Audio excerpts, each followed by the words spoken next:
শুভ সকাল বন্ধুরা, সকাল থেকে এই মিনি ব্লগটা শুরু করছি। আর এখন কিন্তু একটু সন্ধে সন্ধে দেখতে পাচ্ছ, পুরো ভোরের বেলা থেকেই ভিডিওটা শুরু করছি।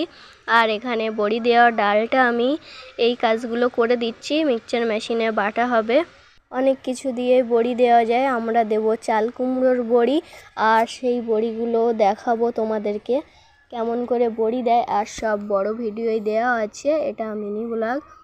গাইজ এখন ছাদের উপরে বড়ি দেওয়া হচ্ছে, আর বড়িগুলো খুব ছোট ছোট দেওয়া হচ্ছে, রোদ অতটাও নেই সেই জন্য বড়িগুলো কিন্তু ছোট ছোট। ক্যামেরায় বড় বড় লাগছে, এত বড় বড় বড়ি না, বড়িগুলো খুবই ছোট। আর শুকনো হয়ে গেলে বড়িগুলো আবার কাপড় থেকে তোলা হবে, সেগুলো দেখাচ্ছি তোমাদেরকে।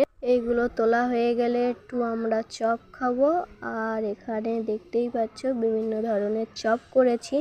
আর মিনি ব্লগটা এখানেই শেষ করছি। মিনি ব্লগটা ভালো লাগলে লাইক করবে আর সাবস্ক্রাইব